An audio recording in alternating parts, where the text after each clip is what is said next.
শীতকাল তো প্রায় শেষ, এখন আর ফুলকপি বা বাঁধাকপির তরকারি সেভাবে খাওয়া যাচ্ছে না, মানে ভালো মতো সেদ্ধও হয় না, টেস্টও সেরকম নেই। তো যাই হোক, ফুলকপির তরকারি না বানিয়ে এই রেসিপিটা আজ বানালাম। নতুন কিছু ট্রাই করবো আর তোমাদের সাথে শেয়ার করবো না, তা হয় নাকি? তো প্রথমে একটা ফুলকপি নিয়ে ডাঁটগুলোকে ছাড়িয়ে ধুয়ে গ্রেটারে গ্রেট করে নিলাম।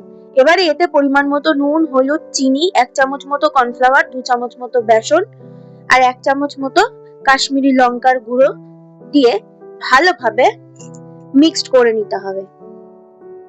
ঠিক এইভাবে সবকিছু ভালোভাবে মিশে গেলে ওটাকে রেখে দিতে হবে 10 থেকে 15 মিনিটের জন্য।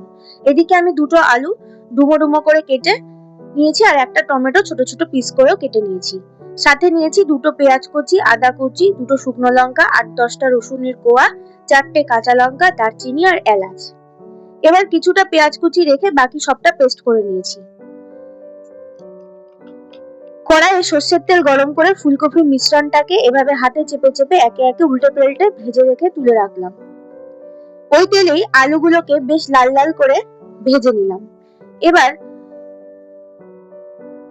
ওই তেলেই জিরে, শুকনো লঙ্কা, দারচিনি, এলাচ, তেজপাতা ফোড়নে দিয়ে একটু নেড়ে দিলাম। এবারে দিলাম পেঁয়াজ কুচি। ভালোভাবে ভেজে মশলাগুলো দিয়ে কষিয়ে নিয়ে টমেটোর টুকরোগুলোকে দিয়ে আবারও বেশ খানিকক্ষণ কষিয়ে নিতে হবে। এবারে দিতে হবে স্বাদ মতো নুন, হলুদ, জিরে গুঁড়ো, ধনে গুঁড়ো, আমি সামান্য একটু মিট মশলা অ্যাড করেছি, কাশ্মীরি লঙ্কার গুঁড়ো দিয়ে আবারও ভালোভাবে কষাতে হবে। কষানো হলে এটা দিতে হবে সামান্য একটু চিনি, তবে এটা শুধুমাত্র স্বাদ অ্যাডজাস্টমেন্টের জন্য। দিয়ে আবারও একটু নেড়ে চেড়ে আগে থেকে ভেজে রাখা আলুর টুকরোগুলোকে দিয়ে আবারও খানিকক্ষণ কষিয়ে নিয়ে এবার মশলা ধোয়া জলটা দিয়ে নেড়ে চেড়ে নিতে হবে।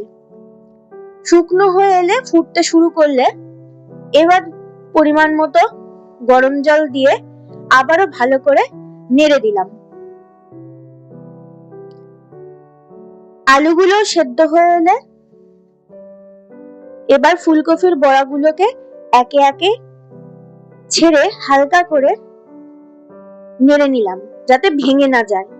এবারে 1 চামচ ঘি আর গরম মশলা গুঁড়ো ছড়িয়ে নামিয়ে নিলাম এই ফুলকপির বড়ার ঝোল। আমি তো গরম গরম ভাত দিয়ে মেখে খেলাম, দারুণ টেস্ট, বিশ্বাস করো এত ভালো। তোমরা ট্রাই করে আমায় জানিও। দেখা হচ্ছে নেক্সট